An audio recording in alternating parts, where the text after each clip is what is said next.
क्या आपने कभी सोचा है, जब दुनिया अंधकार में थी तब भारत क्या कर रहा था? जब दुनिया के पास घर बनाने का बेसिक कंसेप्ट भी नहीं था, तब हम बना रहे थे मंदिर। ना सिर्फ पत्थरों का घर, बल्कि आत्मा का घर, जहाँ श्रद्धा बसती है। मंदिर सिर्फ एक धर्म का प्रतीक नहीं, ये भारत की कला, ज्ञान, विज्ञान और भावना का संगम है। हर मंदिर एक कहानी कहता है, एक कहानी उस युग की जब कल्पना ही कला थी।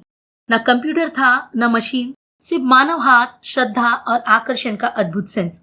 हम बात कर रहे हैं भारत के टेम्पल आर्किटेक्चर की, जहाँ हर शिखर आकाश से बात करता है, हर मंडप ध्वनियों का सागर है और हर गर्भगृह में बसते हैं वो वाइब्रेशंस जो सदा जीवित है। Hey everyone, my name is Rashmi and welcome back to my channel CSE Spark. Temple architecture ये भारत की शान ही नहीं, बल्कि भारत का गौरव है। ये हमारे पुरखों के ज्ञान, भक्ति और कला का जीता जागता प्रमाण है। आइए चलते हैं भारत की यात्रा पर। उत्तर से दक्षिण, पूरब से पश्चिम तक, मंदिरों के बीच, उन कहानियों के बीच जिन्होंने सिर्फ भगवान को नहीं, भारत के गौरव को रूप दिया। और महसूस करते हैं वो स्पंदन, वो एनर्जी जो हजारों साल से हमारे मंदिरों में जिंदा है। सबसे पहले यात्रा करते हैं उत्तर भारत के मंदिर स्थापत्य कला की। उत्तर भारत, जहाँ हिमालय खुद एक मंदिर की तरह खड़ा है। यही से शुरू होती है भारत के टेम्पल आर्किटेक्चर की कहानी।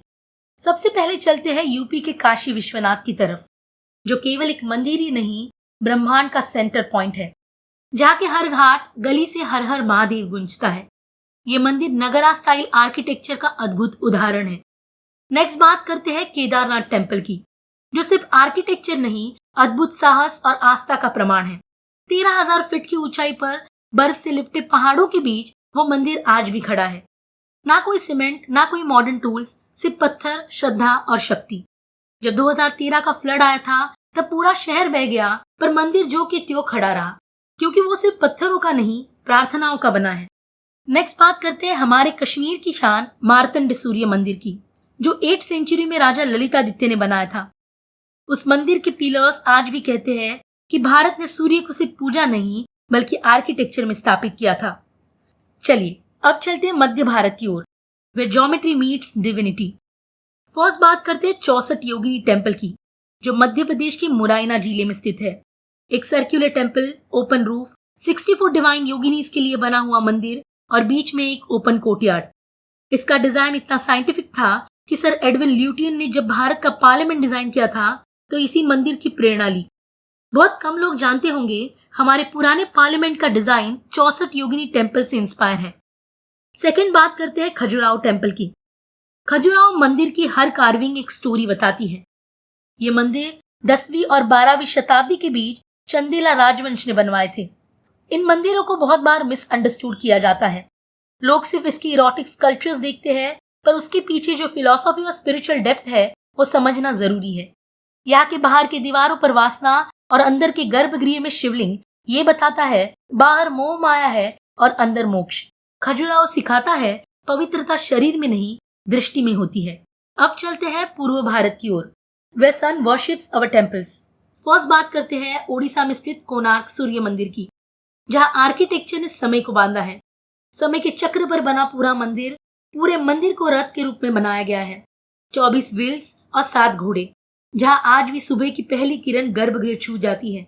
इतना प्रिसाइज अलाइनमेंट बिना सैटेलाइट के, ये सिर्फ आर्किटेक्चर नहीं, एक आश्चर्य है। नेक्स्ट बात करते हैं जगन्नाथपुरी टेम्पल की। ये कलिंगा स्टाइल आर्किटेक्चर का जीवित उदाहरण है, जहाँ भक्ति स्वयं प्रमाण है। यहाँ प्रसाद कभी कम नहीं होता। ध्वज हमेशा हवा के विपरीत दिशा में लहराता है। इसे देख के साइंस भी हैरान है, पर भारत के श्रद्धा के सामने चुप है।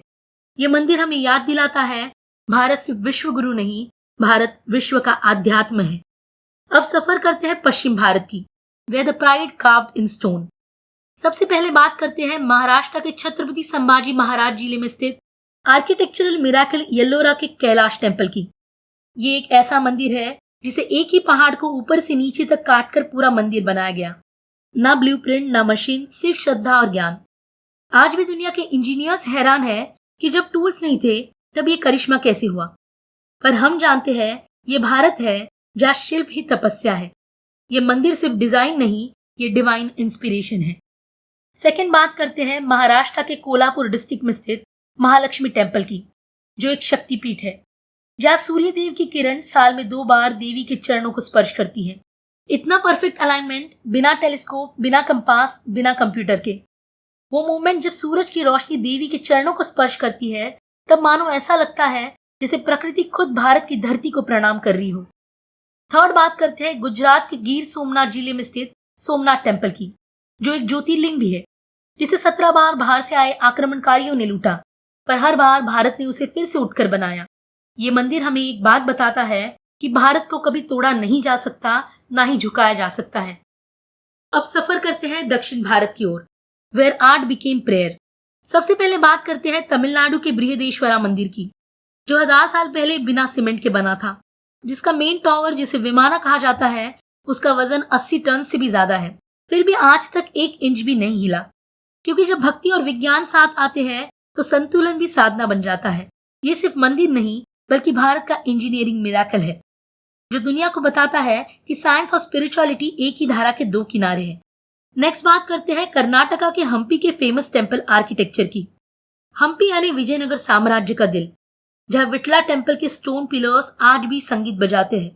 हाथ लगाते ही पत्थरों से सुर निकलते हैं, वो भी बिना वायर, बिना माइक और बिना स्पीकर के। ये भारत का साउंड इंजीनियरिंग है, thousands of years before electricity. Third बात करते हैं आंध्र प्रदेश में स्थित लेपाक्षी टेम्पल की, जहाँ टेम्पल का पिलर जमीन को छुए बिना खड़ा है, फिर भी पूरा मंदिर उस पर टिका है। ऐसा स्तंभ जो दुनिया के विज्ञान को भी चुनौती देता है। ये सिर्फ मंदिर नहीं, ये भारत के अस्तित्व का स्तंभ है। नेक्स्ट बात करते हैं मीनाक्षी टेम्पल की, तमिलनाडु के मदुराई में स्थित है, जो भारत की शान है। 10 गोपुरम, हर एक पर हजारों रंग और मूर्तियां, जो शिल्प और भक्ति का जीवित संगम है। ये द्रविडियन स्टाइल आर्किटेक्चर का श्रेष्ठ उदाहरण है। इसका निर्माण 7th सेंचुरी CE में पांड्या डायनेस्टी के राजा ने शुरू किया था। बाद में नायका किंग ने इसे आज का रूप दिया। लास्ट बात करते हैं केरला में स्थित पद्मनाभ स्वामी टेम्पल की, जहाँ भगवान स्वयं विष्णु के रूप में विराजमान है और जहाँ के वॉल्ट्स में दुनिया का सबसे बड़ा हिडन ट्रेजर छुपा है। ये तो कुछ ही उदाहरण है, पर भारत के मंदिरों की गाथा अनंत है। हर गांव, हर शहर, हर शिखर के पास एक कहानी है, भक्ति, कला और ज्ञान की। हर स्थापत्य, चाहे नगरा हो, द्रविडियन हो या वेसारा स्टाइल हो, सब अपने समय के समाज और संस्कृति को दर्शाता है। केदारनाथ से कन्याकुमारी तक, काशी से कोणार्क तक, येलोरा से हम्पी तक, भारत का हर कोना बोल रहा है, we are architects before the world knew design. अर्थात हम आर्किटेक्ट थे जब दुनिया ने डिजाइन शब्द सुना भी नहीं था। ये मंदिर केवल स्थल नहीं, ये हमारी विरासत है, हमारा जीवित गौरव है। ये मंदिर हमें याद दिलाते हैं कि हमारे पूर्वज सिर्फ भक्ति नहीं थे, वो साइंटिस्ट भी थे, आर्किटेक्ट भी और इंजीनियर्स भी। उन्होंने पत्थरों में ज्योमेट्री लिखी और भक्ति में फिजिक्स छुपा दी। उनके लिए मंदिर बनाना सिर्फ रचना नहीं था, वो एक यज्ञ था जिसमें कला, ज्ञान और श्रद्धा एक हो जाते हैं। इसीलिए आज के बाद जब भी आप मंदिर देखने जाइएगा तो एक बात जरूर याद रखिएगा, वो सिर्फ टूरिज्म स्पॉट नहीं, बल्कि हमारे आइडेंटिटी का प्रमाण है। ये एक रिमाइंडर है कि हमारा भारत सिर्फ स्पिरिचुअलिटी नहीं, बल्कि सिविलाइजेशनल जीनियस है। तो अगली बार जब भी किसी मंदिर के पास से गुजरिएगा तो थोड़ा रुकिएगा, आंखें बंद कीजिएगा और महसूस करिएगा वो धड़कन, वो वाइब्रेशन और वो शक्ति जो कहती है, मैं भारत हूँ, मेरे मंदिरों के द्वारों से संस्कृति बोलती है और उसके गर्भगृह से युगों से चलती आरती गुनगुनाती है। मैं अमर हूँ क्योंकि मैं भक्ति और विज्ञान का संगम हूँ। ये थी इंफॉर्मेशन भारत के टेम्पल आर्किटेक्चर की। ये इंफॉर्मेशन आपको कैसे लगी मुझे कमेंट करके जरूर बताइएगा, और ऐसे ही नए नए वीडियोस के लिए मेरे चैनल को लाइक, शेयर एंड सब्सक्राइब जरूर करिएगा। मिलते हैं ऐसे ही एक नए और इंटरेस्टिंग टॉपिक के साथ। Till then, good bye, take care and जय हिंद।